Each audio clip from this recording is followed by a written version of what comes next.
bipartisanship. It matters not only with crime, but also issues that matter to everyday American people's lives. So Mayor Bowser's been great. She could have taken the thing, oh, well, and then after I clean it up, they'll take credit for it. You know what they do is they take credit. Like, we cleaned up Los Angeles. We did a great job there.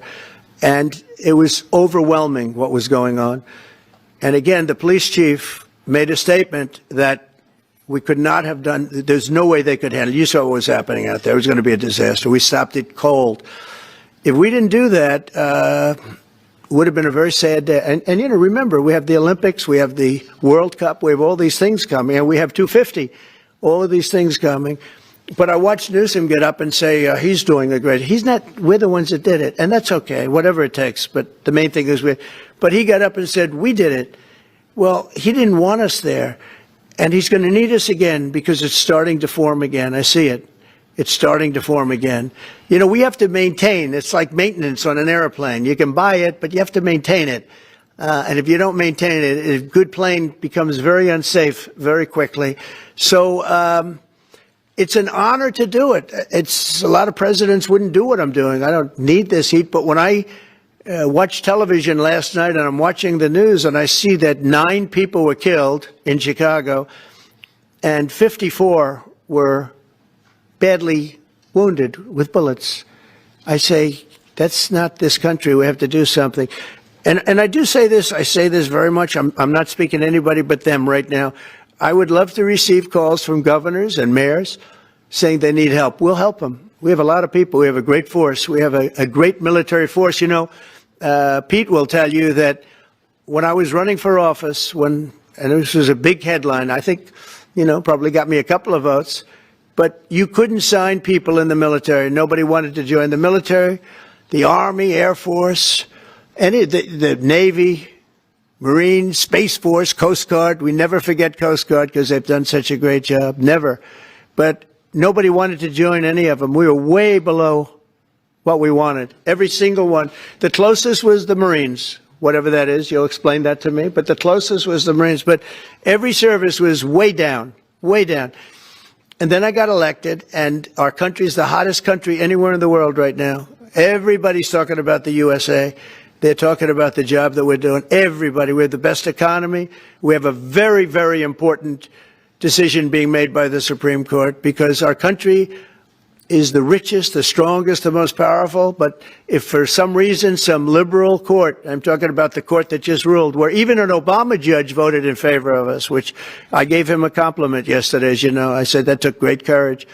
But it's a liberal court, and it's going up to the Supreme Court, who I think have been incredible people. I think they've made very wise decisions. But the tariff question, because without the tariffs, this country is in serious, serious trouble.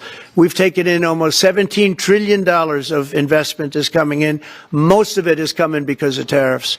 And if for some reason somebody wanted to be politically correct, I actually think it's unpolitically correct. I think politically correct is to approve it because there's nothing so popular as what's happened to our country. Our country is doing so well. But we had a liberal court gave us a very shocking ruling, and that ruling is basically saying that the trillions of dollars that are pouring into our country, putting us in a position like no country is anywhere in the world, that they'd like to see us that taken away. By the way, a lot of the people behind that lawsuit, that particular, are from foreign countries. I might add. There's a video that is circulating online now of the White House where a window is open to the residents upstairs and somebody is throwing a big bag out the window. Have you seen this? No, that's probably AI generated. Actually, you can't open the windows. You know why? They're all heavily armored and bulletproof. So that's a fake video? Well, it's got to be because I know every window up there. The last place I'd be doing it is that because there's cameras all over the place, right? Including yours. No, but every window, I've never seen a window that's, in fact, my wife was complaining about it the other day. She said, love to have a little fresh air come in, but you can't. They're bulletproof. And number one, they're sealed. And number two, each window weighs about 600 pounds. You have to be pretty strong to open them up. No, that has to be, where was the window? Let me see.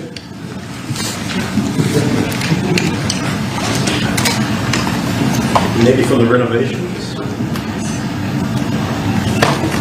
Which is the window? It looks like this is on the 15th Street side, I think. Yeah. So right here.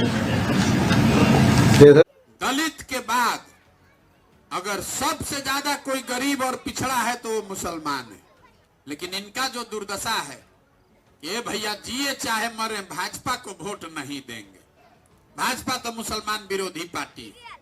तो बिहार में बचा कौन? बिहार में तो भाई दो ही दल है, एक मोदी जी का भाजपा, एक लालू जी का ललटेन, अब बीच में झूलते हुए नीतीश कुमार। पते नहीं है कि कितना देर ललटेन पर रहेंगे और कब उछल के कमल पर बैठ जाएंगे। तो जो मुसलमान है वो कहता है जिए चाहे मरे भाजपा को दे नहीं सकते हैं, तो ललटेन दिख रहा है, इसी को बटन दबाएंगे।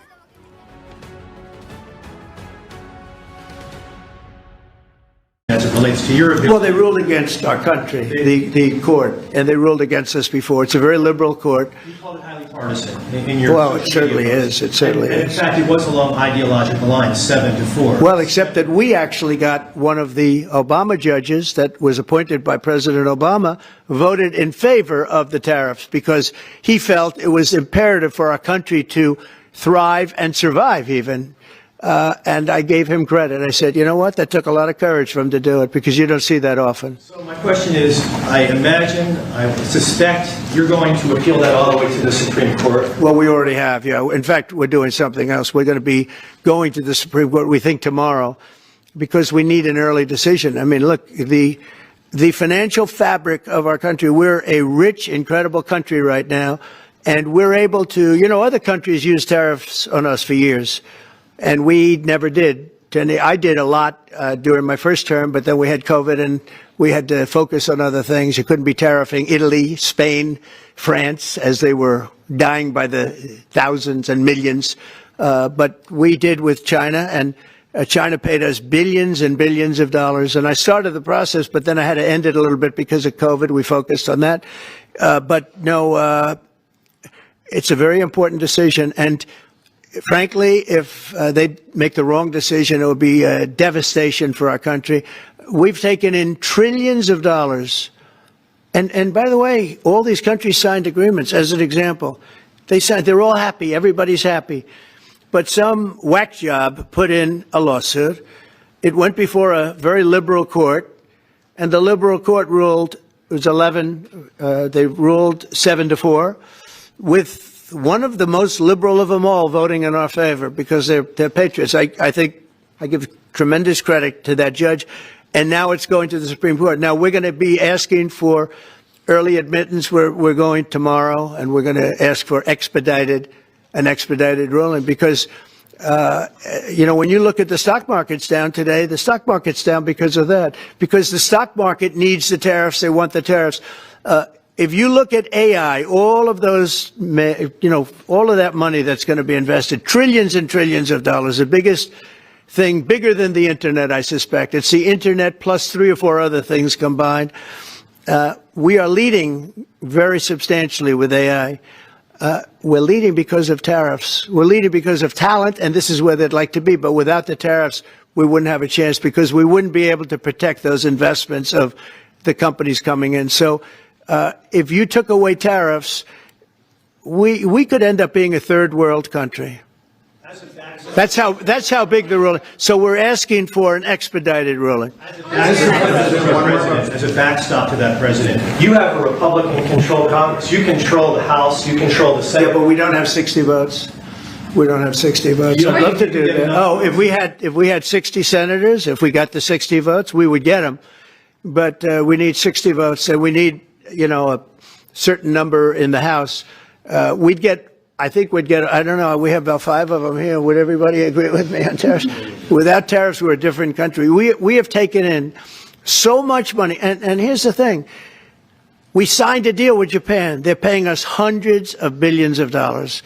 We signed a deal with South Korea. We signed a deal with the European Union. We signed a deal with Europe. And those countries are paying us $950 billion, and they're happy about it. They're okay. As one of them said, it's amazing that we got away with it so long. One of my friends, a leader of one of the countries, And they're fine with it. They all signed. If that ruling ever went against us, I guess we'd have to give back hundreds of billions. We would have to give trillions and trillions of dollars back to countries that have been ripping us off for the last 35 years. And I can't imagine it happening. On a legal basis, they have no legal basis whatsoever. But on a common sense basis, it would destroy America. Okay. We talked about controlling the sky. On Sunday, the satellite signal of Ursula von der Leyen's plane was alleged. With Ursula? Well, she had an interesting event. She's a tremendous woman. And so what are you asking me about her? NATO is concerned about it. I do too, about this. NATO is concerned about it. Well, nobody knows where it came from, but they did take away her ability to use a phone. You know? Sometimes that's a good thing. Sometimes that could happen to me. I'd be very happy. Mr. President, reducing the tariffs on India from 50%. What does that mean? Are you considering taking away some of the tariffs that you've imposed on India? You had posted. No, we get along with India very well. But India has, you have to understand, for many years it was a one-sided relationship. Only now since I came along, and because of the power that we have with tariffs, India was charging us tremendous tariffs, about the highest in the world. They were about the highest in the world, number one.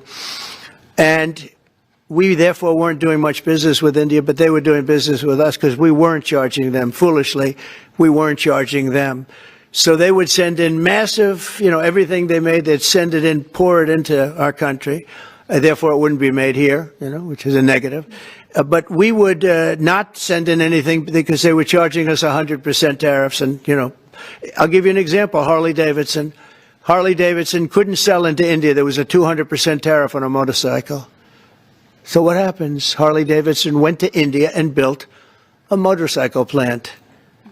And now they don't have to pay tariffs. Same thing as us. So what we're doing is literally thousands of companies are coming into the U.S., car companies, AI, but, more traditionally car companies. We have so many car company factories under construction or being designed right now. And they're coming from China, they're coming from Mexico, I must tell you, and they're coming from Canada. A lot of them coming from Canada.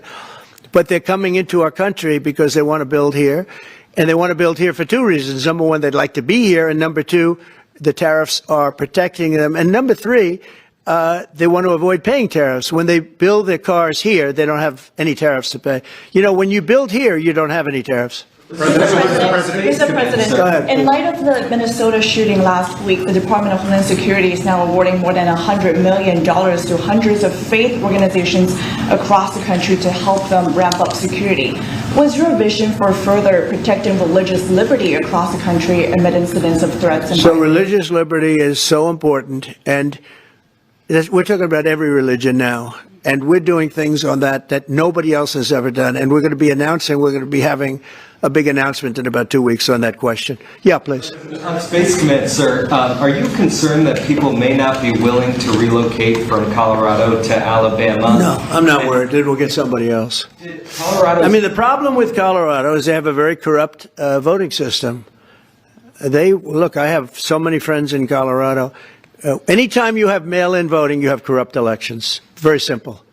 It's very simple. Even Jimmy Carter said it with his commission. They set up a commission with him and Scoop Jackson and some people, highly regarded people. And they said the finding was, if you have mail-in voting, you will have corrupt elections. Well, your radical left governor decided that he was going to have all mail-in voting in Colorado. Once you have all mail-in voting, and for whatever reason, the Democrats cheat. And they cheat like, they're not stupid. That's the only thing. They're no good on policy. They're no good on management. They're no good at government. But they're great at cheating. And they stick together, too. I give them credit for sticking together. Please. Obviously, this is a big win for national security, moving this to Alabama. We all can agree with that. Big. Is there any idea of the economic impact this has on the state and on that local area? Katie, do you want to answer that? Look, go ahead, George. Please go. This is going to be tremendous. I mean, the state of Alabama, what we've seen through this process is the worst of Washington. We've seen politics get in the way of what is best for the warfighter, what's best for national security.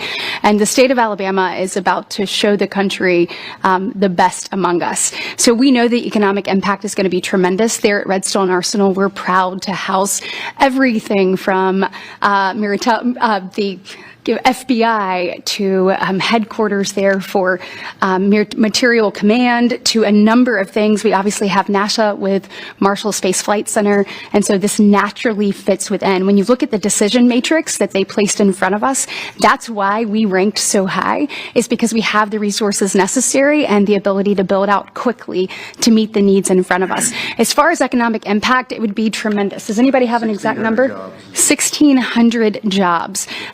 3,000 spinoff. With 3,000 spinoff. Look at this. This is teamwork right here. So we are really proud, and the people of Alabama are ready to get to work. And I've got a housing question, if you could, just for a second, Mr. Yeah, President. please.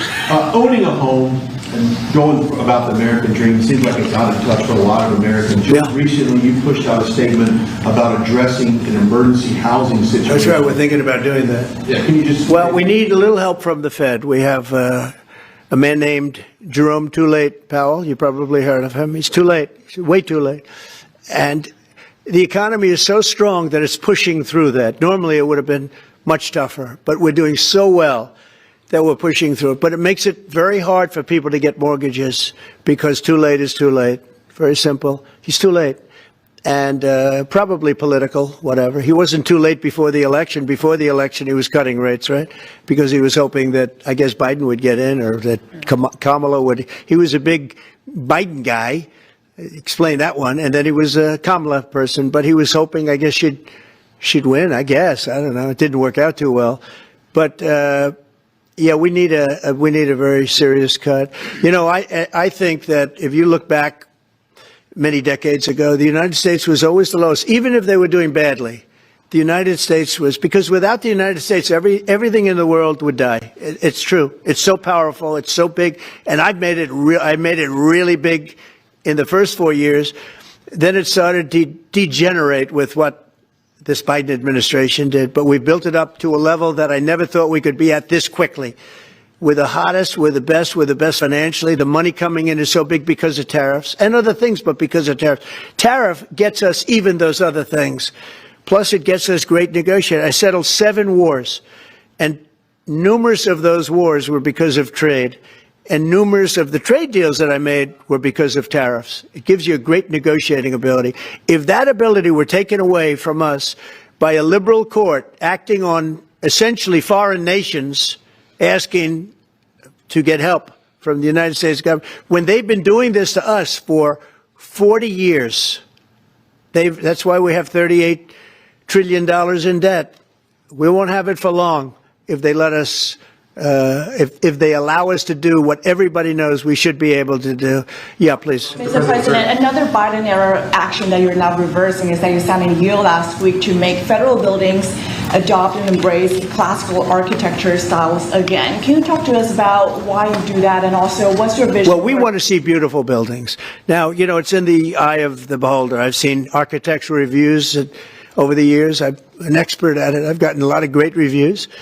But I've seen buildings that I didn't think were very good get great reviews, and I've seen great buildings get bad reviews.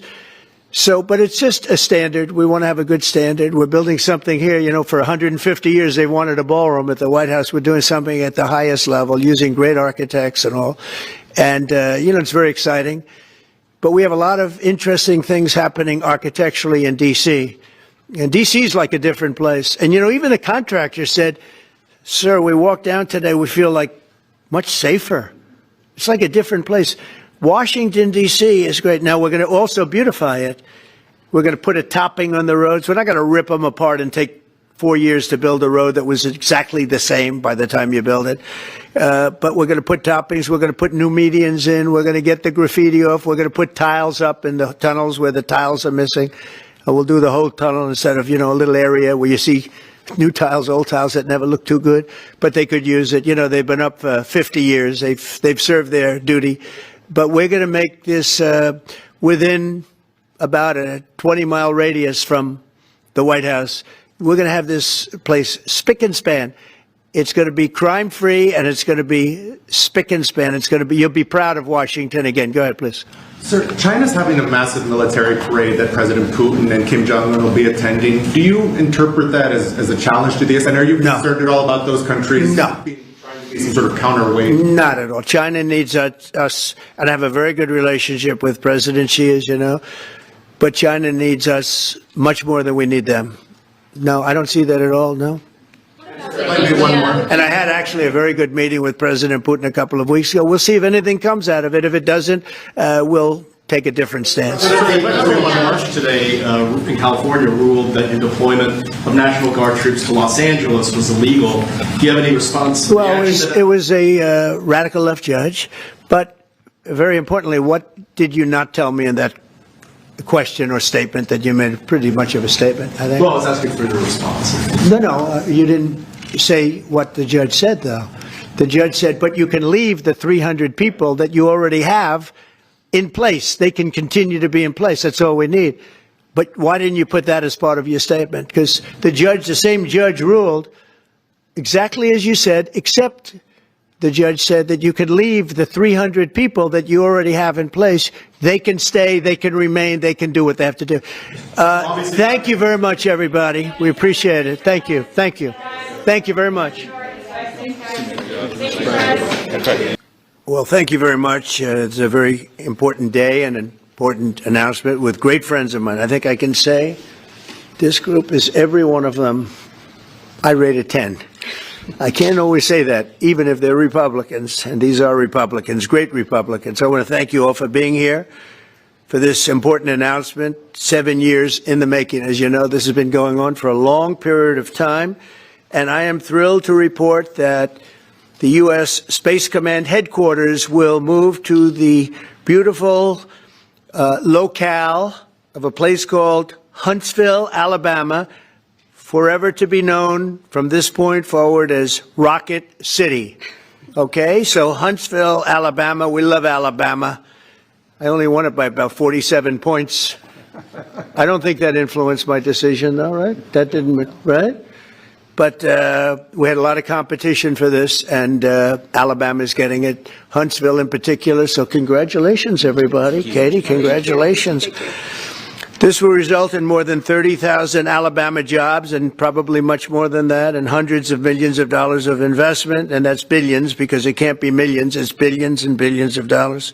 Most importantly, this decision will help America defend and dominate the high frontier, as they call it. I want to thank Secretary Pete Hegseth. He's doing a fantastic job, and Secretary of the Air Force Troy Mink. Troy, thank you very much. Great job you're doing, Troy. This is such a big deal. This is one that everybody wanted to know. What are you doing? I also want to thank Senators Katie Britt, and I want to give my condolences. Your grandmother, her grandmother just passed away. She was 100, right? 100, and she loved you, Mr. President. Well, and she was very proud of you. Thank you.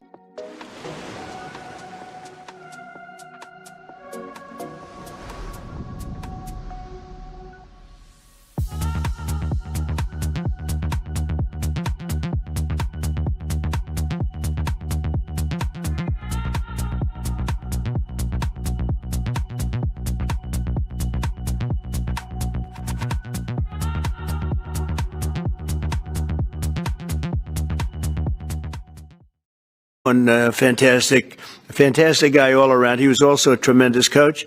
House Armed Services Committee Chair Mike Rogers. Thank you, Mike. Where's Mike? Mike, thank you very much. Doing great, Mike. Representatives Barry Moore, all great friends. Robert Adderholt, Gary Palmer, and Dale Strong. Thank you all very much, fellas. Appreciate it. In my first term, I created a thing called Space Force, so important. You know, we were losing the race in space very badly to China and to Russia, and now we're far and away #1 in space, and reestablished Space Com with a mission to protect American space assets and detect any threat to our homeland. We initially selected Huntsville for the Spacecom headquarters, yet those plans were wrongfully obstructed by the Biden administration. And as you know, they moved them to a different locale.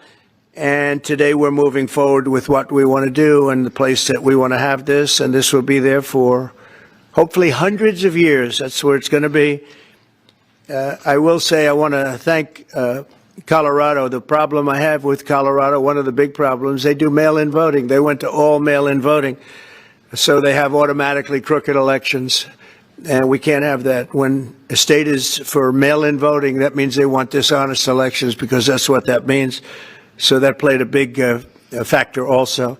In Huntsville, SpaceCom will play a key role in building the Golden Dome, as you know. That's going to be a big thing. Everybody wants to be a participant in it. Missile Defense Shield, we're going to be having a Golden Dome that the likes of which nobody's ever seen before. The finest, the best. And by the way, Canada called. They want to be a part of it, and that'll be great. But Canada wants very much to be included in that, and we're going to work something out with them, I hope. It will also ensure that our technological capabilities, of which we're way ahead of anybody else, there's nobody close, remain unmatched long into the future. So I'd like to ask Secretary Hegseth to say a few words. He was very much a part of it. And really, everybody behind me was. Every one of these people would call me and lobby me. I said, Katie, I don't want to talk to you anymore. I know what you want. She said, that's right, sir. That's what I want. And they got their way.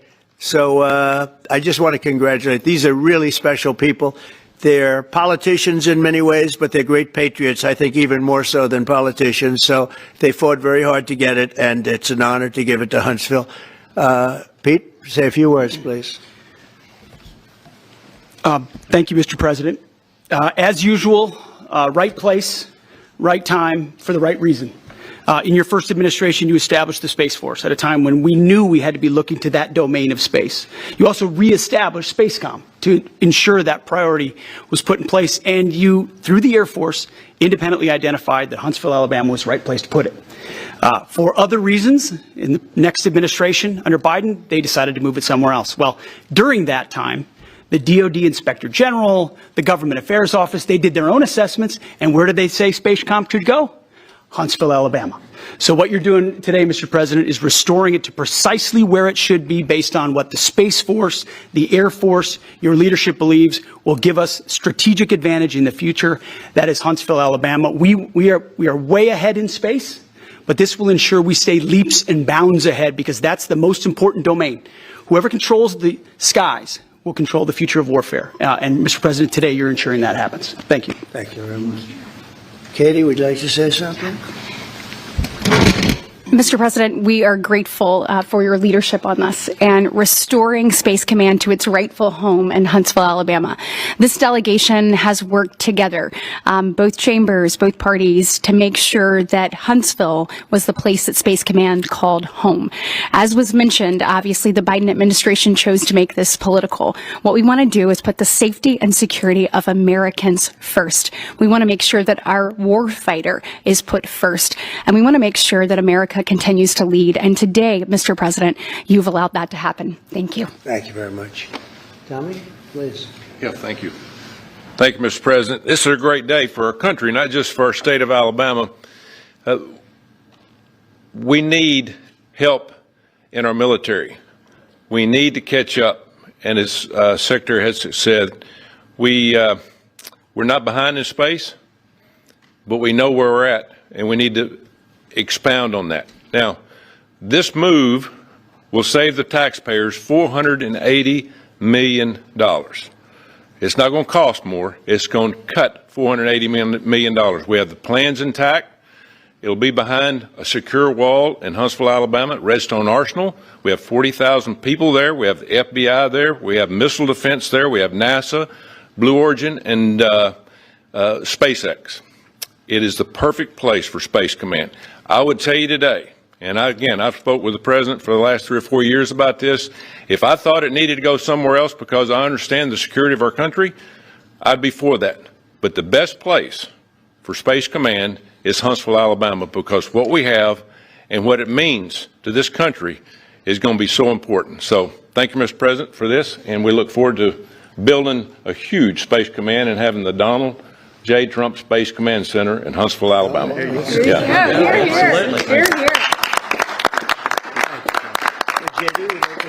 Sure. Well, Mr. President, thank you. I'll be very brief here. I lobbied the president hard to put it in Ohio, but he said these people behind us, these Alabamas, are just too powerful and too persuasive. And so it's in Alabama, but as Tommy said, this is exactly the right place for Space Force and Space Command.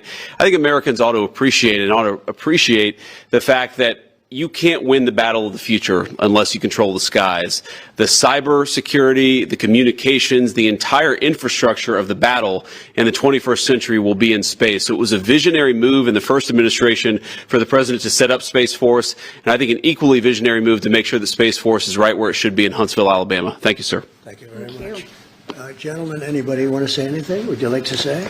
Mr. President, another promise made, another promise kept. You think about it, Redstone Arsenal is critical to national security. The president said when you were the 45th president, let's do what's right for national security. And today, that's exactly what we're doing. It's not because of this or that. It's because it's right for national security. You think of the 21 categories that were evaluated to determine what was best for national security. All indicators pointed back to Huntsville, Alabama, and Redstone Arsenal. We have the right people at the right place at the right time. Mr. President, on behalf of the people of the 5th Congressional District and all of Alabama, thank you for keeping your word. Thank you. Absolutely. Thank you very much. Anybody? Let me just say, Mr. President, I want to say thank you. And thank you for doing this because it was the right thing to do. When they looked at all the numbers, Huntsville was the place to go, and like you say, it was unfortunately pulled out, but you made it right. So I want to just say thank you again for a grateful nation, and to the state of Alabama, we're very grateful. Thank you, and God bless. Thank you. Thank you very much. Mike, Please. Go ahead. Thank you, Mr. President. Throughout history, militaries has always understood that whoever could hold the high ground held the advantage. Space is the ultimate high ground. And what we're doing with moving the Space Command to Huntsville is absolutely critical to our maintaining dominance in that sphere. And it goes hand in hand with what we're trying to do with the Golden Dome and missile defense, to defend against anyone else who tries to enter that sphere. So thank you, Mr. President. Thank you very much. Please, go ahead. Thank you, Mr. President. And obviously, national defense is a huge issue. And when you look at the scores, Alabama was #1. And for political reasons, it was moved out of our state. But Mr. President, thank you for making priorities the defense and the warfighter and the safety of this nation. And in the big, beautiful bill, that Golden Dome will be built in Huntsville, Alabama, and we're grateful for that. Thank you. Listen, as chairman of the Armed Services Committee, I care very much about what's most important for our national security. And the president held a nationwide competition to determine where we should have this command. If y'all remember, at the end of that competition, where Alabama came in first, there was a lot of complaints from the other states who did not place well. He said, we'll do it over with new criteria to accommodate your concerns. Alabama came in first in that second competition. His Secretary of the Air Force reviewed the results, said it was fair, and the president named Huntsville. It was the Biden administration that decided to make it political, even though his own Secretary of the Air Force said it was a fair competition and it should be in Huntsville. So I want you to know I appreciate this president standing up and being strong and saying he's going to make this right and put it where it rightfully belongs, and that's Huntsville, Alabama. Thank you very much. Good job. So thank you all very much. You are going to leave me alone now? You're not going to call me anymore and talk about this subject, right? You promise? They'll start something else. But I just want to congratulate you. It's a very big deal. When you come out and when you leave the room, you'll see that we just, over the last few minutes, literally shot out a boat, a drug-carrying boat, a lot of drugs in that boat.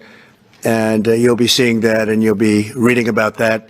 It just happened moments ago. And our great general, head of the Joint Chiefs of Staff, who's been so incredible, including what took place in Iran, knocking out potential nuclear power for a long time to come. I think within a month they would have had it if we didn't do what we did. But he gave us a little bit of a briefing, and you'll see. And there's more where that came from. We have a lot of drugs pouring into our country, coming in for a long time. And we just, these came out of Venezuela and coming out very heavily from Venezuela. A lot of things are coming out of Venezuela. So we took it out, and you'll get to see that. after this meeting is over. Do you have any questions, please? Yeah, please. Thank you, Mr. President. Senator Tuberville talked about the cost savings associated with this announcement. Can you talk about the strategic benefits by having Space Force Command headquartered in Huntsville? Well, it just works because we have so much else there. And having a central, you could call it a central command, but it really is a command station. Also, even locationally, where it is, and when you think about flying distances, if you can save a half an hour as fast as some of these planes go and things go, and even the rockets go, if you can save by having the best location. So we went out, as you know, to experts, and we had 4 different groups of experts. They all said this was the best location. I also loved it from the standpoint, I know the people of Alabama, they are great people, work hard, and there's no games, and they're very proud of it. And I would say they fought harder for it than anybody else also. A lot of states, 5 states really wanted it, but they wanted it more. And I kid you not when I say that these people, they spoke to me a lot. That's all they wanted to talk about. They didn't want to talk about the weather. They only wanted to talk about moving to this location, moving to Alabama, Huntsville in particular. So we're honored to do it. They really wanted it badly, and they got it. Peter? President Trump, something completely different, but about a big viral social media trend over the weekend. How did you find out over the weekend that you were dead? You see that? No. People didn't see you for a couple days. 1.3 million user engagements as of Saturday morning about your demise. Really? I didn't see that. You know, I have heard, it's sort of crazy, but last week I did numerous news conferences, all successful. They went very well, like this is going very well. And then I didn't do any for 2 days, and they said, there must be something wrong with him. Biden wouldn't do him for months. You wouldn't see him. And nobody ever said there was ever anything wrong with him, and we know he wasn't in the greatest of shape. No, I heard that. I get reports. Now, you knew I did an interview that lasted for about an hour and a half with somebody, and everybody saw that was on one of your competitors. I did numerous shows and also did a number of truths, long truths, I think pretty poignant truths. No, I was very active over the weekend. They also knew I went out to visit some people at the club that I own, pretty nearby on the Potomac River. And no, I've been very active actually over the weekend. I didn't hear that one. That's pretty serious. I'm glad it's well, it's fake news. You know, it's just it's so fake. That's why the media has so little credibility. I knew they were saying, like, is he okay? How's he feeling? What's wrong? I said, I just left. And it's also sort of a longer weekend, you know, it's Labor Day weekend. So I would say a lot of people know I was very active this Labor Day. I had heard that, but I didn't hear it to that extent. Go ahead, Peter.